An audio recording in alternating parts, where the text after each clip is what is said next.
See, Here's the Thing is brought to you by Grisey Audiovisual, All in Act Theater, and our wonderful Patreon sponsors, Megan, Judy, and TJ. Hey listeners, welcome back to another episode of See, Here's the Thing. It's episode 54, and in this episode, we've got a ton of casting news. And you know what else we've got a ton of in this episode? Varmints. That's right. Today we're joined by the hosts of the Varmints podcast, Paul and Donna. Together we're going to discuss the recent transition between Zack Snyder and Joss Whedon as director for Justice League, Tom Hardy's casting as Venom, and a possible return of Arnold Schwarzenegger as the Terminator.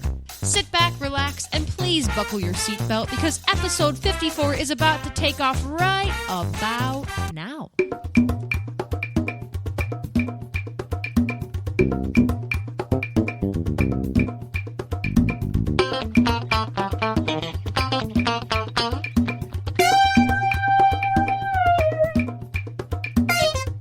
Well, you've done it. You've clicked on See, Here's the Thing. And you won't be disappointed. Welcome. This is episode 54. My name is Patrick. I have been allowed to introduce this episode, and it will never be the same. And with me, of course, is my beautiful co-host. Oh, I'm so happy. You went with a nice one. You did a very good job. I was a little nervous. We all were nervous. Everyone should have been nervous. I almost did an accent. Who's we? Who's the we you The speak of? collective we. The collective we is in the universe. Yes, everybody who listens, which is 4 people in the universe. That's right.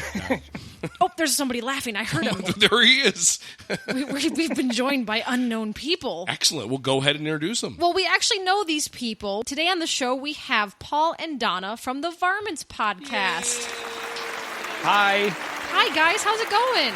It's going well. How are you? We're excellent. I'm beautiful today, according to Patrick. She's beautiful every day. Oh, you are gunning for something later. Like, you want me to buy you something, or... I'm not going to say no. What should I buy you? We can discuss that later. Okay. Yeah. Well, I want my own little baby Groot for my headphones. No, the baby Groot is mine. It stays on my See, headset. doesn't make sense. Anyway, Paul and Donna are here, like I said, from the Varmints podcast. Which is Varmints podcast? What is the Varmints podcast? Well, let me tell you. It is a delightful show, and I will let them explain exactly what happens. Yeah, usually this is where I hop in and explain what the show is all about, but I'm kind of tired of doing that, so I'm going to let Donna do it this time. The Varmints podcast is where we talk about critters, all the critters in the world that jump and fly and swim and hop and do all their little things, break into trash cans. We talk about all of them, one animal at a time, and we're not animal experts, but we really love animals, so we talk about that, and we get occasional experts on to talk with us. Although we are not experts, we sometimes enjoy bringing on an actual expert, just so people can have the contrast, I guess.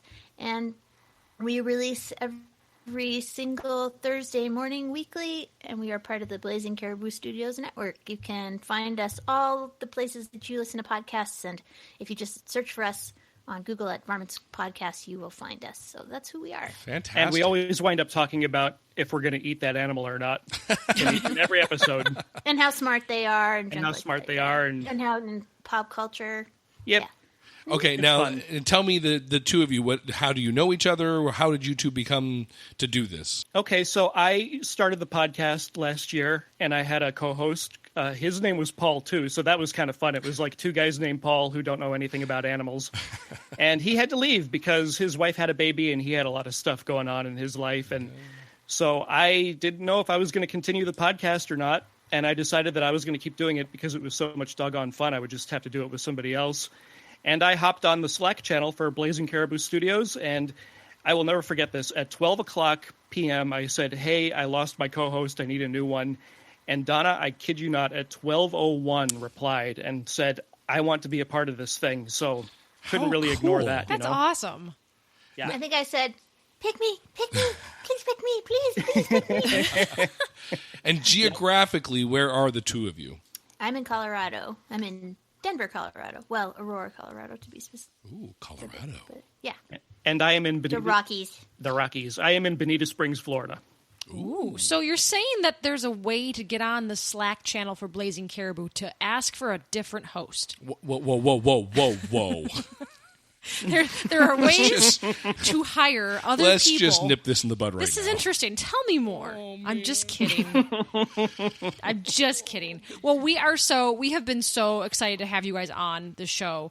Donna and Paul are two people that we've met up through the podcasting world, and we've kind of tuned into each other's shows, and we've promoted each other's stuff, and there's just this wonderful world of podcasting friends, and they are now our podcasting friends. And so we are just going to have the best time today, geeking out over pop culture, playing some games, and maybe talking about some varmints. Who knows? Maybe eating some varmints. You know, come to think of it, Patrick, Donna is very good at accents. She's phenomenal. I'm not. I'm terrible at accents, but I'm funny at accents. I seem to recall that you did a very good Swedish, British, and German accent all at once. I've been working, all at once. I've been working on my regional British ones because I love British soap operas, and so. Do you want to give us a little taste of copying it? a lot of that. Oh gosh, I've been watching a lot of Coronation Street, which is filmed in Manchester, where I used to live. Oh, wow. And Manchester. gosh, yeah, off the cuff, what could I say? Oh, How you're gonna about I'll have edit some this buttered out. scones and tea? Oh my gosh. Okay, no scones. Nix the scones. Buttered Croissants? scones and tea. Oh, I'm on a butty run. I'm on a butty run from work. I have a question. I'm sorry. What is a booty run? A booty run. A buddy. I heard booty. I heard booty, and I now heard I'm booty. intrigued. Butty. Yeah, it's terrible. You guys didn't. I wasn't prepared. I usually have a catchphrase, and if I'm working on something, and I just can't think of one right now. That's okay. You have the whole episode to think of one. You know what? A butty run. Speaking of catchphrase. A buddy is a butter sandwich. Oh, well, there you go. You can have chip buddy, which is French fries on a butter sandwich. Ew. Yeah. Yeah, it's really nasty and gross. But Sounds they love it. very American. Yeah. Cheese buddy is cheese butter sandwich. What are they doing? I would eat otters, but I would not eat one of those. Wow. Manchester is the city of eating all things that are fat. There's just nothing I am but not fat going in a there. sandwich. My next question is, can you have a buddy on a booty run? Yeah, you can. It's better that I'm way. sure you can. Yeah. They say Especially booty if runs you- are better on a full stomach, so. Oh, boy. So I'm not sure if you're aware, but we do this thing where we try to sneak a word. It's the word of the podcast, Word of the day. or our new theme song. Yep. So our word of the podcast, Do, do, do, for you do, to do, sneak do, in do, do, whenever you can, will be the word harm. Harm. Okay. H-A-R-M. Harm, or harmful, or... Harmful. Let's be honest. Let's be clear here. Harmful, not harmful. Oh, my God. That's like you're going to harm a clown. Harmful. Don't do that. All right. Harmful or harm, any kind of variation of the word harm. Okay. All right? I think I can do this. I know you can. We're ready to go there. All right. All right, so let's get started with some awesome news clips of the week. We're going to start out by talking about Justice League. Sort of a sadder topic to kind of discuss. We learned this week that Zack Snyder has dropped out as director of Justice League. Dun, dun, dun. Well, it's actually kind of sad. So he announced, he came out very clear with this. He wanted to make sure that there were no rumors, and we learned that his daughter had passed away in March. And instead of having the community kind of speculate why he was dropping out, he just decided to come forth and to let everybody know that he and his family needed some time to deal with that.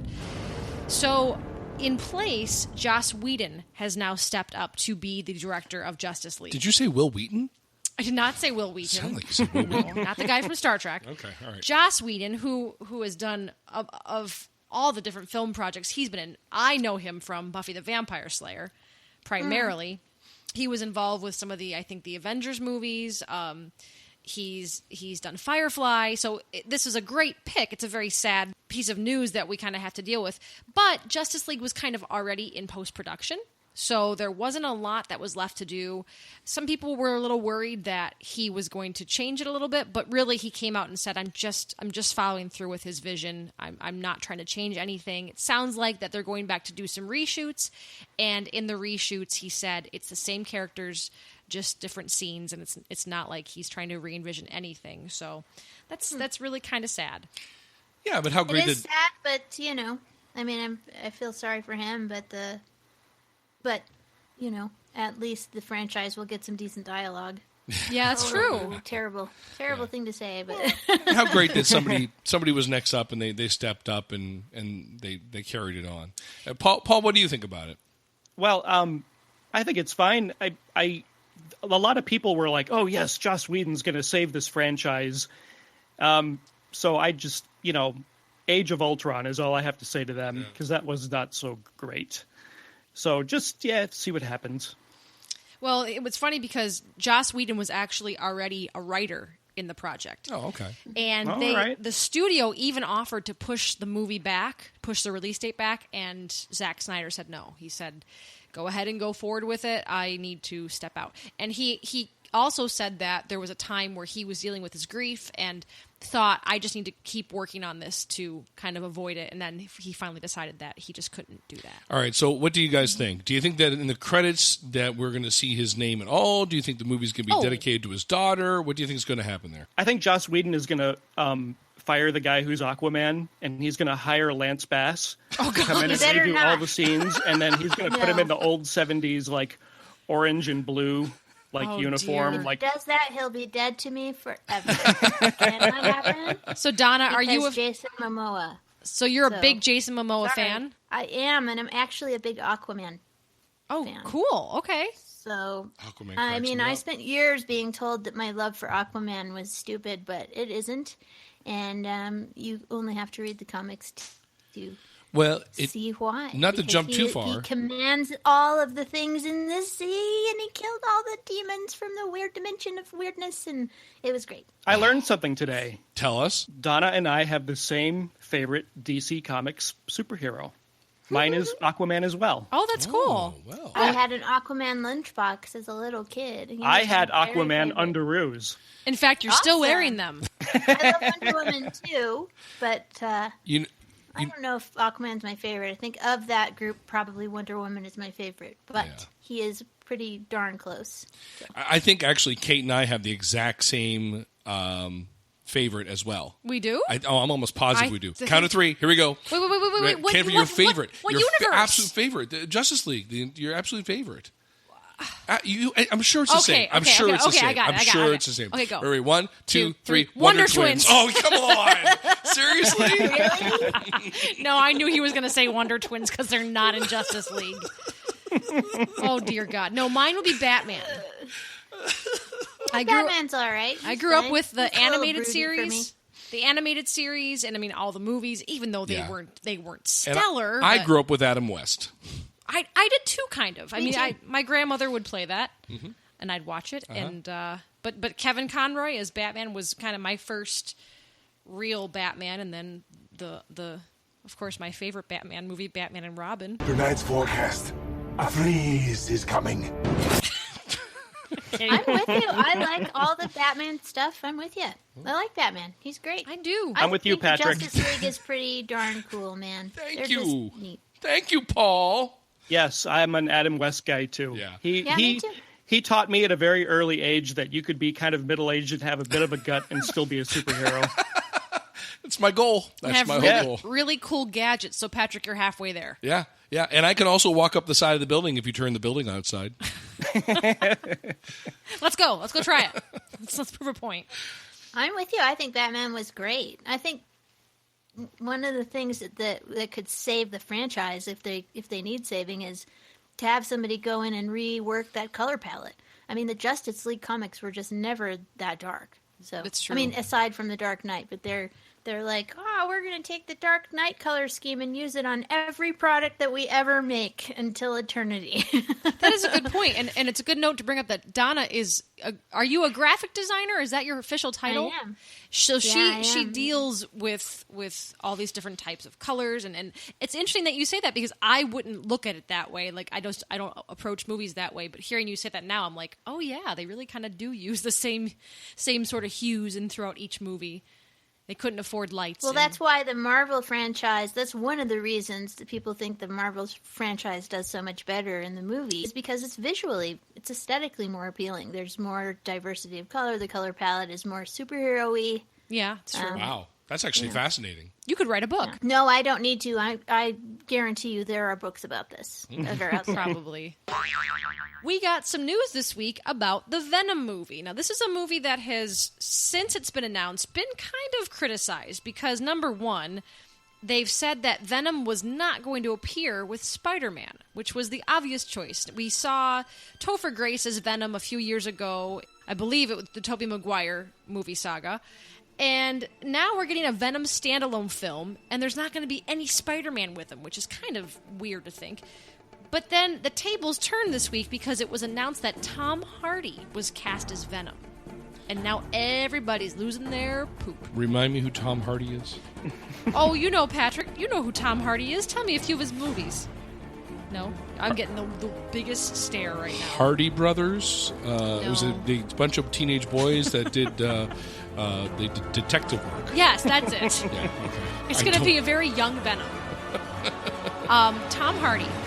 Probably the most recent thing that you've seen was Mad Max. Fury Road. He was the lead. He was Mad Max. He was the Fury Road. He was the Mad Max. All right. And then you saw him as Bane. Oh, yeah. Which again I was so hoping that he would pull out a Bane impersonation. Away. Pull out, drag out, whatever words you want to use. That was more Sean He was Connery. in Peaky Blinders, too. Well, Yes. he's a little Sean Connery. And isn't he also, Donna, in Taboo? Yes. And then from there on, he's been in movies like This Means War, which was a romantic comedy. Gosh, what else? He's just pretty He's like intense. a I super got famous it. guy. I got it. You got it now? Yeah. I got it so now, he's yeah. pretty intense, and people are... Oh, The Revenant. You love The Revenant, Patrick. I haven't seen The Revenant. And I need Don't to do spoil that. it. That's another one of those that I need to see. Let me tell you, The Revenant, this is how The Revenant was viewed in my house one day. We had a party to watch Oscar movies, and it was maybe 5 or 6 of us. So we start off watching The Revenant. The Revenant's a long movie, number one. Number two, by the halfway point, half of our crowd was downstairs watching a Steelers game. Really? The other person with me in the room still was asleep, and I was on my laptop. Really? Yeah. Wow. Because that's based on one of the best stories in American folklore. I have an audio clip. The story of Big Glass. I have an audio clip queued up on my computer of The Revenant. Oh, good. Yeah. really? Hang on. Let me see if I can. Do play it. Okay, here we go.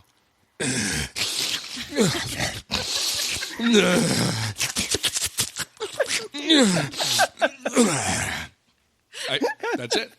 Well, this is a real thing that happened. Hugh Glass really was a person, and he really was attacked by a grizzly bear, and he really was left for dead in the woods, and he really did go back to town and survive and all that kind of stuff. So, and I understand the movie was, a fantastical version of that story, but I wanted to see it because it's a true thing that Donna, happened. So. I'm actually way more intrigued by your retelling of it than the movie. I would much Really? rather listen Well, to you I'll talk have about to, it. I'll have to see the movie and see if I see what I Donna think. and Paul, it has a bear in it. Why the two of you haven't done that one yet? I don't know. We haven't talked about bears yet.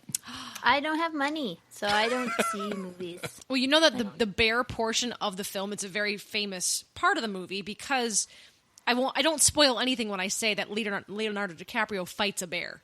Mm-hmm. Okay? It was the best part of the film. Well, Hugh Glass did that. Is he Hugh Glass? I think so. I don't remember his name because I'm trying to block it out of my memory, but he fought this bear, and it was so lifelike, and they made a big deal about it at the Oscar Awards that year to say, like, the bear was nominated for an Oscar. So Was that the high point of the movie where the bear and the guy are trying to harm each other? yeah. I was rooting for the bear. Yeah, we all were rooting for the bear. Yeah. Well, I don't know what happened in the movie, but if he kicked the bear's butt, that's not what happened. The bear totally kicked his butt, and he was left for dead by his buddies. Yep, that's basically what happens. The bear kind of mauls him, and then they more or less say, "You're kind of a burden. We're going to leave you here." I like kind of mauls him. That's great. Kind of mauls him. It kind of mauled him, yes. Kind of, because he mauled him a wasn't little quite bit, dead yet. He's not that dead. It's mortally wounded. 'Tis but a scratch. I feel Tis happy. but a flesh Came to wound. harm. I The feel bear happy. harmed him. Oh, Donna, good job. Oh, crap, Donna. I mean, good for you, but crap. I got it in first. Did you? I did. Man. Really trying to I pay didn't attention. hear you either. I'm sorry. I said was the high point of the movie where the man and the bear were trying to harm each other. Oh, you were you so did. subtle with it. Son of a gun. Roll. Oh man. So anyway, back Oh, to well. back to Venom. A segue brought I to you don't know by... anything Segue. about Venom, so Remember that time we were talking about a Spider-Man villain and we talked about bears instead? Well, anyway, Tom Hardy has really improved the overall morale of this film online, at least. You go onto Twitter, and when they made the announcement, people were going nuts over this casting because they really kind of thought this Venom film was going to be a big flop without Spider-Man. But now that someone credible like Tom Hardy is going to step into the role, people are ecstatic. So I am one of those people. I kind of had my doubts, like thinking another movie about another Spider-Man character. Do we need this really? And then they cast him, and I'm like, oh, they're kind of pulling when they cast Christian Bale as Batman, it became more serious. Maybe this is going to be really, really good now. Who knows? What do you think, Patrick? I don't think. You don't have any thoughts? I don't think. I mean, I'm excited. I was excited about that movie, this movie, before that was announced, and obviously my knowledge of Tom Hardy and the Hardy brothers means that I'm as excited as I was before, no more, no less. Hey, guys, you have any thoughts? no, I don't care. I think if you cast it properly, it should be fine. I mean, Deadpool was fine. They got the right casting. They got the right guy. They got the right Ryan. I forget which Ryan it is. I think Ryan both Reynolds. those Ryans are the same guy. Right?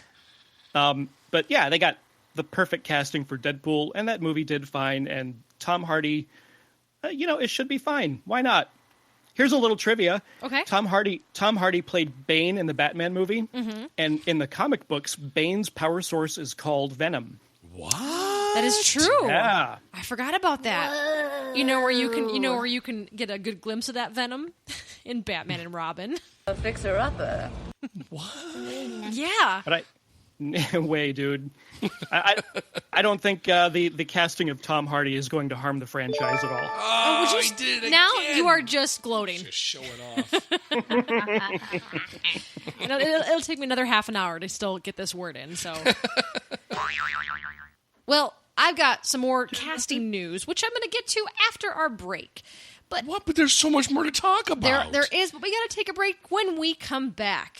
We've got some new casting news along with the addition of Venom, some very exciting casting news, and I'm just going to give you a hint with 3 words. I'll be back. Johnny Carson? He's dead. That was good. Yep, Johnny Carson. That was my best Johnny Carson impersonation. No, Arnold is going to be back as Terminator, and we've got casting news about the monster movie universe revolving around Johnny Depp and Javier Bardem. Stick tight. We'll be right back. Do you like sci-fi, AI, and technology? Do you enjoy going on tangents and down random rabbit holes of a subject? Then join me and my friends each week on Brokebot Mountain as some artificially intelligent people attempt to walk through a maze that explores themes of existence and free thought in sci-fi TV, movies, and books. The conversations are unique and bring an unusual perspective to the genre and can literally go anywhere. And we do mean anywhere. You can find us at blazingcariboustudios.com or look for Brokebot Mountain on iTunes, Stitcher, and Google Play, or anywhere you listen to your favorite podcasts. Hey listeners, I wanted to let you know about a campaign I'm taking part in called 2 Pods a Day. It aims to introduce podcast listeners to 2 independent podcasts every day for 30 days. We hope to give visibility to some of the great indie podcasts that you probably haven't heard of. 2 Pods a Day encourages you to listen more, listen independent. Find more shows like mine by following 2 Pods a Day on Twitter and Facebook, or just search the hashtag 2 Pods a Day. This week, I had the pleasure of listening to some new podcasts. First up, The Most Wonderful Wonder, then Pleasing Terrors, and the Dan and Cody podcast. Next week, we'll have Nick Howell from the Concession Stand podcast on the show. And to wrap this little segment up, we want to leave you with a review from iTunes. Andy N76 says, Kate and Patrick deliver an amazingly fun and quirky pop culture podcast each week. Just discovered them and immediately have started digging into their library. They have a great rapport and the show is full of laughter. I feel like being part of the conversation with a couple of my geek buddies and chatting about the latest in pop culture. I can't wait for more. Thanks, Andy. Have a good week. And we are back with Donna and Paul from the Varmints podcast, and Patrick. He's here too. Yay. He didn't wander off like he normally does. We have a leash on him today. All right. Anyway. We don't want him to come to any harm. Oh, Donna. Ding, ding. Man, they got in twice. I haven't even. We are not doing a good job I with keep this thinking today. I'm going to get some kind of, he's really short on charm. He probably I means know, no it's just- harm. No more rhyming now. I mean it. Anybody want a peanut? Inconceivable. Go on. I love that movie. Why is that not a musical? Yeah. That needs to be a musical right now. Anyway, hey, if I said to you, Arnold Schwarzenegger is going to be the Terminator again, what would you say, Patrick? I would say it's a geriatric version. Well, looks like we're going to have a 6th Terminator movie with Arnold Schwarzenegger as the Thank Terminator. goodness. That was great. That's an actual line from the movie. I actually thought that you were just playing the movie. This Terminator is going to be like all the other ones, except this Terminator can replace his own knees and hips if he needs to. Oh, God. The idea was that they were going to do this trilogy, and it began with Terminator Genesis, and it was a big, huge movie flop. It was so big of a flop that they ended the trilogy with just one film. They did not go on to finish the trilogy. Oof. So Arnold has now come out to say that Terminator is back, it's moving forward, James Cameron has some good ideas of how to continue with the franchise, and he will be in the movie. So, and guys, what do you think? Why? Yeah, I agree. Why? I mean, we all You know what the I want reason. to see? I want to see Conan the King. Oh, Conan. Boy. I totally do. He's an older guy now. Conan was a king at the end of his life in Samaria. Come With on. Arnold? I'm with you. I am with you. Conan the Barbarian. No, Bring it in the back. books. Conan. Conan the King. Yeah. Person. Yeah, Arnold King Conan. Schwarzenegger? Yeah, because Conan was kind of old. I mean, Ugh. he wasn't as old as And Arnold, but lamentations they were- of your women, and get off my lawn. Lamentations of the women.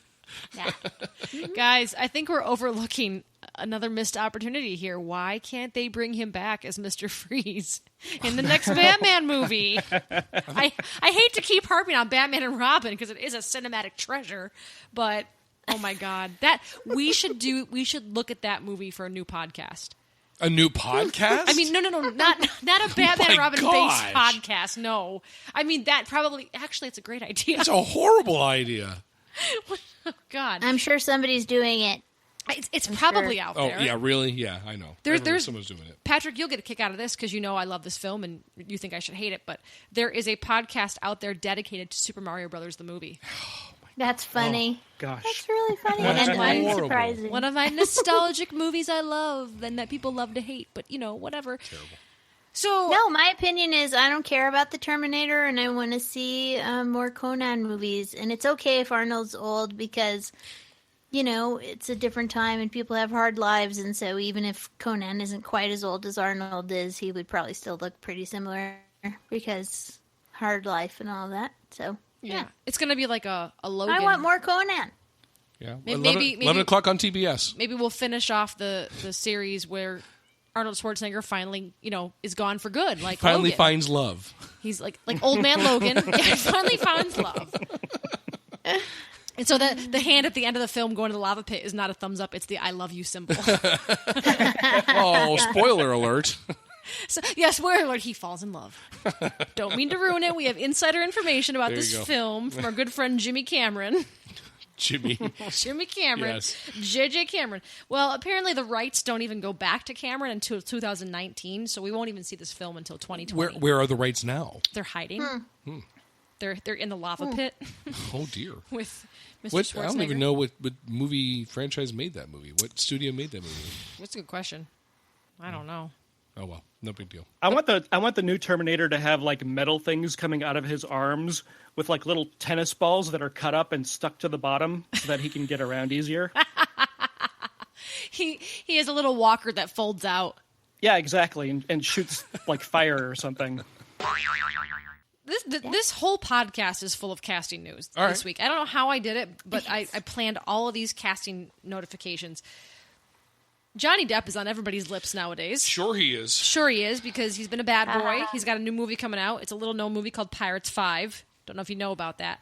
But he's also now been cast in the movie universe as a monster. He's, well, quote-unquote monster. He's going to be the Invisible Man alongside Javier Bardem's Frankenstein. So they in the same movie? I don't think so. I think what is happening is they're launching this new universe, starting with The Mummy, and Tom Cruise and Russell Crowe is Dr. Henry Jekyll and Mr. Hyde, and then they're just going to keep doing tentpole movies. So they have The Bride of Frankenstein coming out, and then there's going to be a Dracula, and there's also going to be what I guess is with Johnny Depp, The Invisible Man.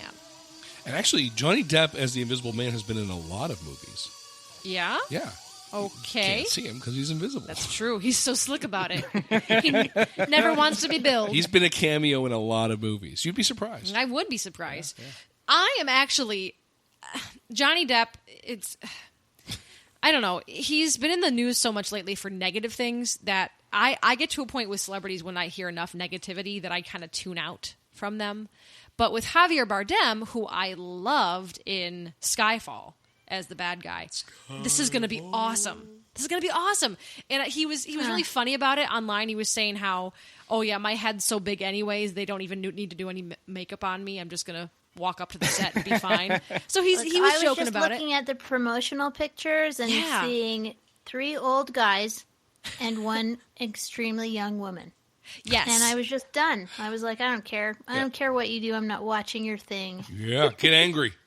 Well, yeah. I mean, there are so many amazing middle-aged women out there. Just look at, I'm having a hard time remembering the name of the thing. It's so stupid because it's very famous. Sounds like The Alamo. Marvel, the TV series, The Thing. Agents of S.H.I.E.L.D.? Yes, thank you. Got it. Agents of S.H.I.E.L.D. I was going to say Frasier after that. They had a dog. It's ridiculous. But I'm just saying there are a lot of really hot, amazing middle-aged women out there that could be a part of this cast, and they have to go with the 3 really old guys and 1 really young, hot woman. I just think that's gross. Yeah, it's terrible. Well, actually, Donna, now that you mentioned that, it helps me springboard into my next clip, my next news clip, which is still about Johnny Depp, because why not? And it's a clip I read today that was talking about how originally for the newest Pirates movie, there was going to be a female villain. And there have been rumors swirling around saying that Johnny Depp nixed that idea simply because it was too similar to the plot of Dark Shadows, which was a movie he was in with Michelle Pfeiffer, amongst other people. And there was a female villain in that, and Ava Green was the female villain. So it kind of came out that he said no to that because it might have been too similar, which then launched a discussion of how, you know, we need to keep putting women in films and having them at the helm, like with Wonder Woman, and how the Marvel films have done that. And it's just it's a great consideration. Like you said, you point out that photo, which the photo she's referencing is a picture of Russell Crowe, Tom Cruise, Johnny Depp, I think, Javier Bardem, and then Sofia Boutella, who plays the Mummy. And how old is she? 12? Oh, she's probably 4. It looks like. She's young. She is young. And it's gross. Don't you think it's gross? It's just, God. Ugh. Well, there's no word yet on who's going to be the bride of Frankenstein. We just know that Javier is going to be actual Frankenstein's monster. So I just thought it was gross to have a whole bunch of old guys and then this really young woman who's young enough to be their daughter, you know? And it was like... No. I think whoever they get for the Bride of Frankenstein, they have to put like the big, crazy Elsa Lanchester hair on them. Oh, like absolutely. That great big, Marge Simpson with the white streaks in it hairdo. You would hope. Oh, Patrick. They have to. Patrick has tried to pull up the photo that you're referencing. What? No, I brought this up for a reason. Well, okay, why? Well, first of all, I went looking for a photo on the internet of the Mummy. Yes. and pulled up the Mummy Returns cast photo. Yeah. Which is Brendan Fraser, The Rock. I don't know who the heck these people are. That looks like...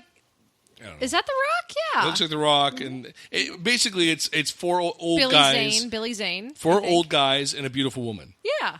Yeah. Nice parallel. I thought maybe you were like, Beautiful look, I young found woman. it. No, what's that? There are beautiful middle-aged women.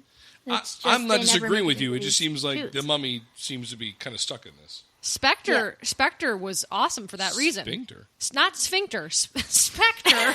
I hardly know her. Because they featured Daniel Craig, and I can't think of the actress's name, Patrick, to the internet. Oh, God. I don't even know what you're talking about. Spectre. Monica Bellucci. That's her, yes. And she Is was that awesome. Jim Belushi's daughter? Monica Bellucci. No, she's an Italian actress / model. Didn't She was answer my mostly question. a model. Didn't answer my Giacomo question. Bellucci. Giacomo Bellucci? And it was like, that movie was praised because, you always see Bond with younger women. And in that one And she's film, so hot. She's She's smoking. so good looking. She's still so beautiful. What is happening? Oh my god. nothing. No harm, no foul. I think she's probably one of the most beautiful women that has ever lived, really. But there you go. Yeah. Helen of Troy, eat your heart out. There you go. Well, Patrick, do you want to do your game first, or do you want me to do the game I first? can do mine. That's fine. Okay. I can do mine. It's too loud. So basically, I just have some animal sounds, and you're going to pick up some ambient noise from me. So some animal sounds that I want you to try to identify. Okay, now So- you're going to be producing these animal sounds? Yes, I will be producing the animal sounds, and Okay. you will have to identify the animal that I am Okay. that I'm using here. Okay, so the first one here. Am I doing this too, or is this just them? Jump in whoever wants to answer. Jump in whoever wants to answer. Okay. Here, first one. Okay, start off easy. Elephant! Good. That was an elephant. Anything you can tell us about the elephant? Elephants bury their dead. Well, there is an elephant graveyard in Lion King. That's true. All elephants make a pilgrimage through some mango trees, and they built a hotel around it. And you can go and stand in the hotel and watch the elephants go in and eat mangoes, and it's really cool. Yep. All right. That's all right. crazy. Okay. All right. Number two is another little relatively easy one. Here we go. Ready? Oh, turkey. Turkey. Good. Paul, Yeah. anything you can tell us about the turkey? The turkeys that you get in the store are nice and white because their feathers are nice and white.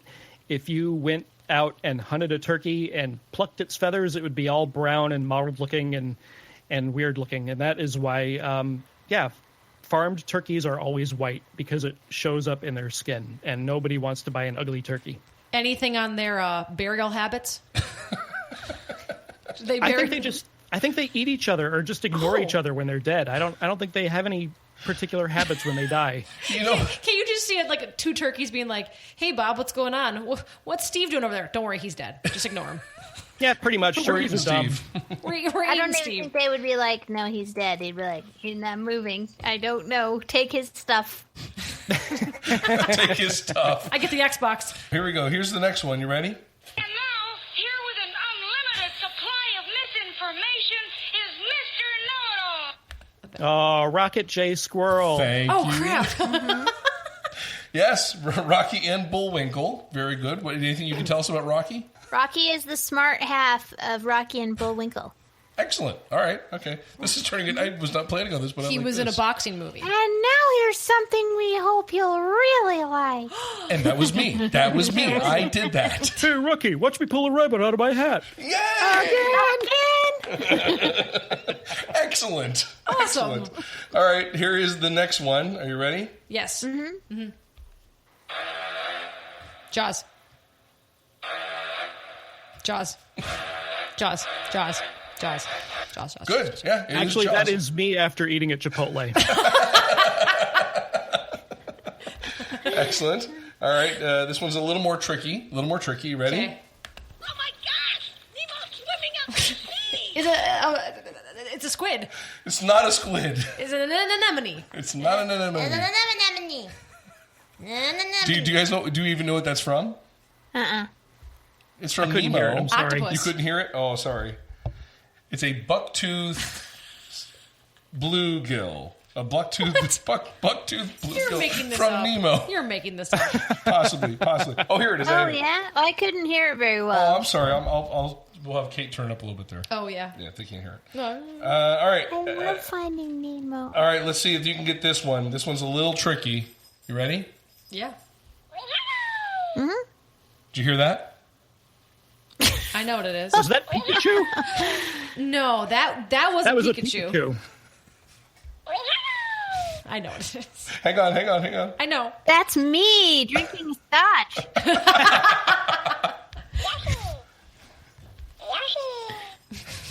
Go ahead, Kate. I know this one. Go ahead, Paul. It's Yoshi. And what is Yoshi? Yoshi's a weird dinosaur-looking Super Mario Brothers animal thing that you ride on, and he either eats eggs or poops eggs or does something like that. I don't know. He comes It's out Yoshi. of eggs.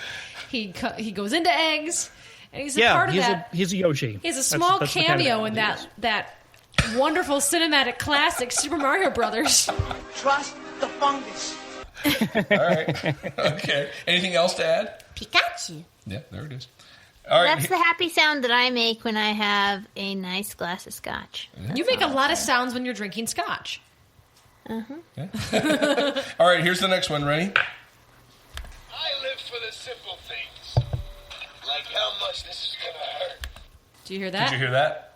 I did, but I don't know what it is. It sounds really familiar. It is. Oh! It's the raccoon There from you go. Guardians. There it Ding, is. ding, ding. Yep, that's right. Yeah. yeah. And what can you tell us about raccoons? Raccoons are trash can bandits. Yep, trash pandas. Yeah. Very good. You know how Paul knows that term? Tell me. He saw the movie. Paul was very proud of himself because he self-professed that he usually gets to see a movie after the spoilers have come out, and he saw Guardians, I think, what was it, like 3 days ago, Paul? Yeah, on Sunday. Yeah. Trash panda. Okay, I've got two more. Okay. And Okay. This one's kind of easy. All right. Chewbacca! Oops. Okay, and Chewbacca is a Wookiee. what can you tell us about Wookiees?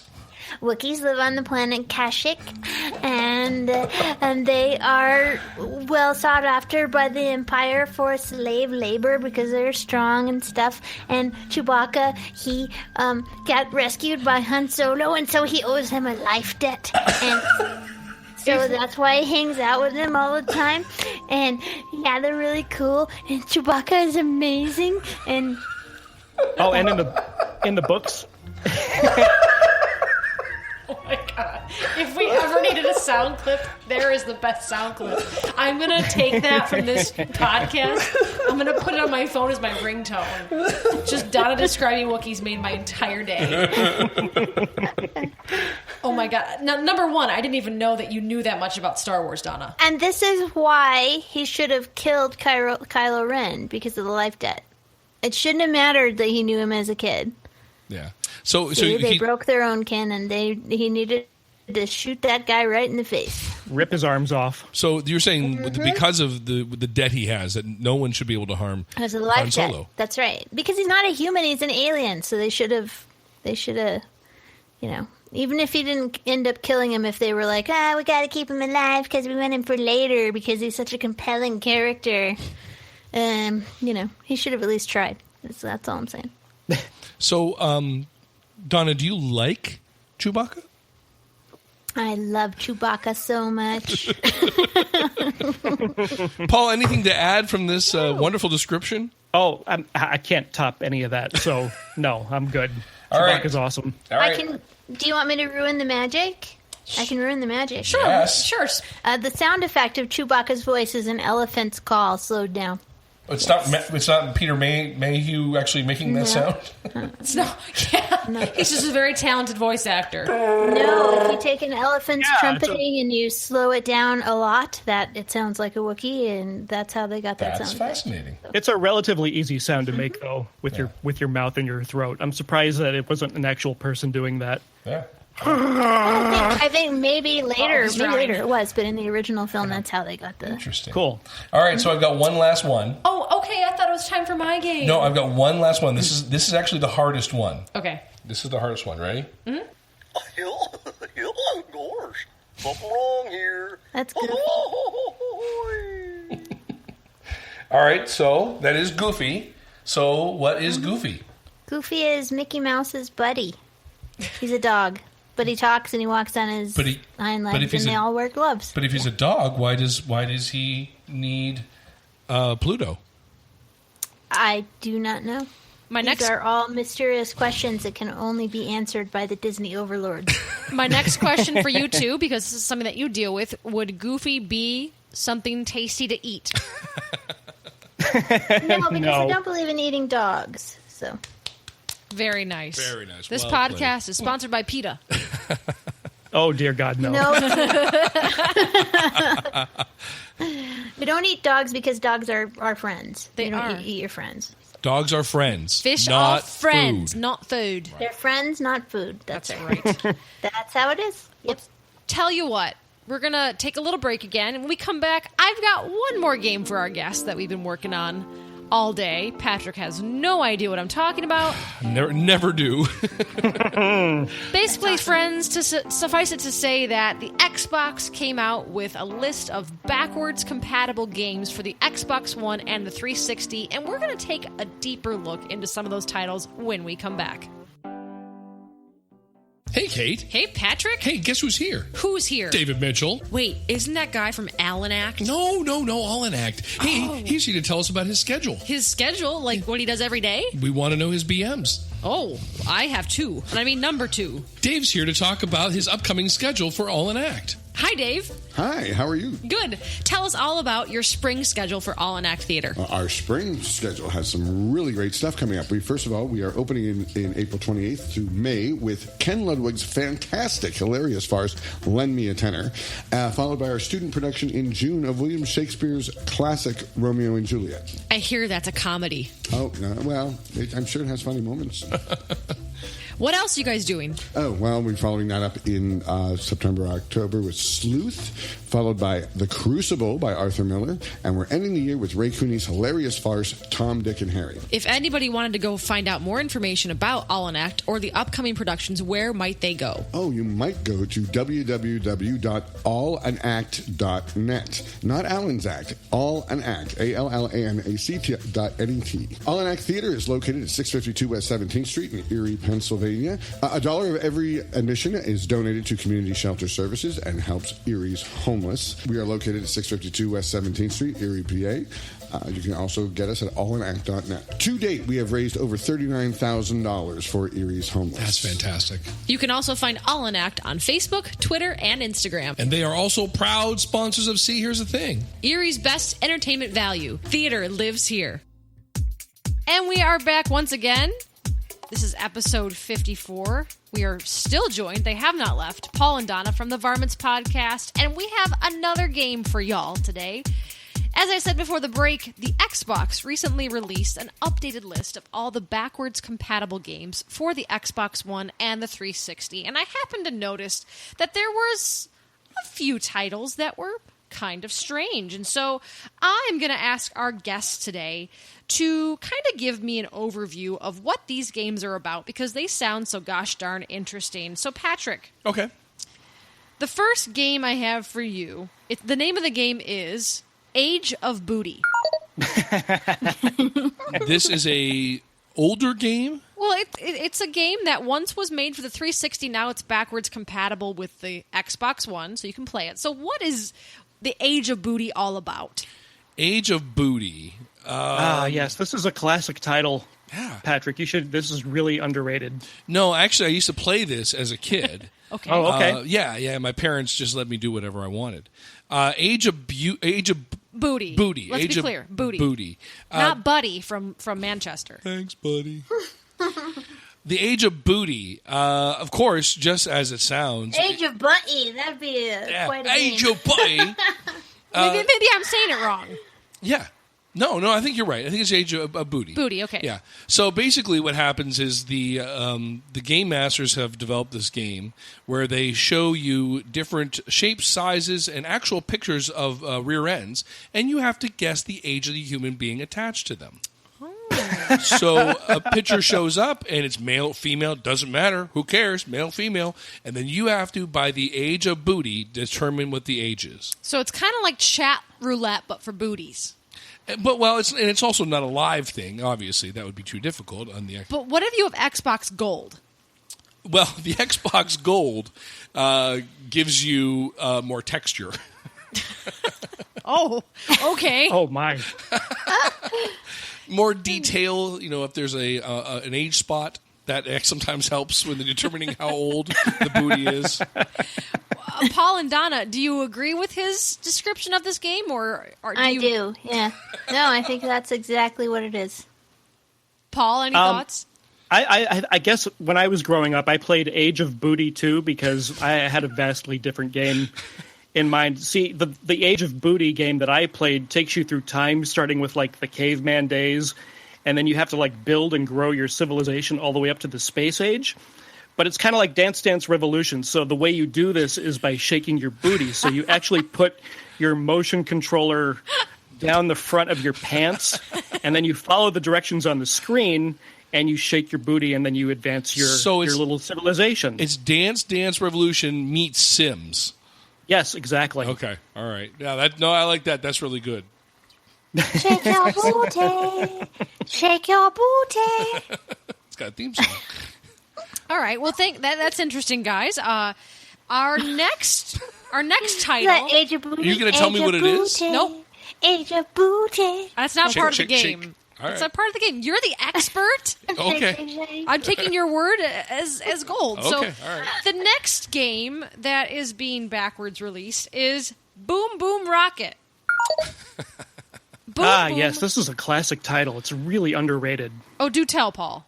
Oh, well, see, this was a Japanese game that had a limited release, and it's a collector's item, in fact, and if you have an original copy, it's really, really valuable. So the amazing thing about this game is that nobody knows really what it's about. It's based on a Japanese manga called Boom Boom Rocket, and there's talking animals and weird schoolgirls with large eyes and unicorns, and it has something to do with cooking, but nobody here in the United States could really figure out what the object of the game was, so it only sold like 23 copies, and then it was pulled. So it's really cool that it's backwards compatible, though, if you actually have it. Well, that's interesting, because the Boom Boom Rocket I knew of in the old days was a toilet training game that parents would use to train their children on how to go to the bathroom. And the game was a simple play. A child says they have to go to the bathroom. They either make the boom boom or they are rocketed into outer space. And they, of course, they can't breathe and they die. So the goal of the game is to make boom boom in the potty. It was a potty training video. It was a game. I do have a question. Yeah. A follow-up. Yeah. Did this come with, how like rock bands sold the drums and the guitar? Did this come with its own toilet? No, it did not come with a toilet, but it did come with an attachment that would make a flushing sound. Oh. Tell me, was there a boss Did you level? get a jelly bean after you played it? Yes. And there is actually a Cheerios level, too. Yeah? You can put the Cheerios in the water to see if you can boom boom on the Cheerios. Boom boom on, but you're doing it blind. Yeah, well, that's part of the trick, and that's what makes it fun. But how can you aim if you can't see the Cheerios? Wait, what did you asked me a really good question. What was that? Was there a final boss level? Oh, the final boss level. Yes, of course. Because as you play the game, the toilet hole gets smaller and smaller and smaller, and you have to aim. And then at the very end, the boss level comes. If you miss, a snake comes out of the drain and scares the children half to death, and they never use a toilet again. So, Paula, nice. you got jelly beans. I got M&Ms. Nice. And I still do. Patrick, make sure. Oh, that's so nice. I don't think I got anything, actually. I didn't My either. girlfriend, Monica's little girl, got jelly beans. So I didn't get anything. That's why. Do you steal her jelly beans? Is this what I'm hearing? No, but I think... Look, my mom's story is that I came to her and said, I want to be potty trained. Oh, no, I want to wear big girl panties. That's what I told her. And she said, well, you have to learn to use the body. And I said, well, all right, let's do it. That's my mother. Got nothing to do with me. I don't remember it. But I don't think jelly beans were involved. I'm just saying because my girlfriend did that with her little one. So, yeah. Jelly bean reward, dude. Well, maybe we'll have some jelly beans for the winner of this game. So the next game... But then don't you associate jelly beans with the smell of poop? No. No, I don't No. think I would. But maybe her little girl will. I don't know. Do you associate M&Ms with poop? No, I don't. I don't. Like Donna said, I don't remember my mom giving me the M&Ms after I made a poop. After I made a poop. A poop. Yeah, that Simpsons character. My next title for y'all is a little-known game called De Blob 2. De Blob 2. D-E space. Oh, I know what this is. Oh, go ahead, Donna. No. This is a French language learning game. De Blob. Oh, I said it wrong. De Blob. De Blob. Yeah. De. No, it is all about learning French while being an enormous blob and killing the citizens of a major metropolitan district, basically. Like perhaps Paris. Interesting. Yeah, you learn different things like the slaughtering of the innocent, the innocent, you learn French language while rolling around in this blob form, is it killing off all the city, destroying the city because you're like a huge blob monster, but you learn to speak French. Yes, we actually used this game to prepare for our Beavers episode where we portrayed Pierre and Jacques, the two French beaver trappers. Yeah. Yep. Yeah, we it came used in really this game handy to prepare. Yeah, it came very handy. So it's kind of like Muzzy, but much more devastating and much more lethal. Did you ever hear of Muzzy? Nope. You never heard of Muzzy? No. Muzzy was like you can buy these tapes at home thing that parents would buy for their kids so you could learn Spanish or French. And my mom bought me Spanish, and I had no interest to learn Spanish, so I just watched the English version of the video and learned nothing. You learned English. I learned more English. More better English. More better. Yeah. Well, you said well, blob if 2. you play the blob 2, you will be a fantastique at French. That means It's fantastic. a classic title. It's really underrated. So, Patrick, do you agree with that estimation? Oh, that is correct. we had a bell. Yep. What? I'm sorry, ask that again. De Blob, or as Donna said, the French version, De Blob 2. Yeah. De blob. It's actually very interesting. When you said, what was the original format of this game? It was 360. 360. See, I must have played this on another platform because I'm not familiar with that version. But the version I was familiar with was also French. Yeah? It was also French. And again, these games were developed to help children learn. Okay. They helped, like the Boom Boom Rocket was to help potty training. Got it. The Blurb was a French game which taught children the dangers of obesity. So basically, you play as a child, and you start off, and your parents give you M&Ms when you go to the bathroom. Oh boy! And you eat the M&Ms, and you poop constantly. That you don't poop all the way, and then you get some M&Ms, and then you poop a little bit more, and you get some M&Ms, and then you become obese. Oh! And as you play the game, the object of the game is to try to trick things to becoming the blob. If you reach the level of the blob, you are the winner. So you have to get fat, is what you're saying. Yeah, and that's the dangers. And of course, then along the way, there are things like, you have to go on a diet, and they're forcing you to go, and you have to fight the diet, and it's a whole thing. What are the power-ups in this game? The power-ups. Power-ups would be Twinkies, Ho-Hos, or Oreos. Protein shakes. Protein shakes, yep. And if you do a level really well, the belt on the treadmill breaks. The object is to become the blub. De blub. Well, gang, what else can we say? This has been another great episode. We want to thank Paul and Donna profusely for coming on and hanging out with us and talking pop culture. Donna and Paul, where can we find you? Where can our listeners go to hear more about Varmints? Oh, we're at blazingcariboustudios.com/varmints. That's where our podcast is located. You can also find us on Twitter.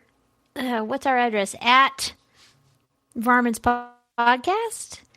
And then our Gmail address is varmintspodcast@gmail.com. Yeah. I would just Google us and put in Varmints Podcast. So listeners, if you'd like to tune in to Donna and Paul, you can find them, like they said, on Twitter, on Facebook, just about everywhere under the sun on the internet. For us, we want to thank you for tuning in to episode 54. We will be back at it next week for See Here's the Thing. I'm Kate, and this is Patrick, and we will see you next week. Bye. Bye.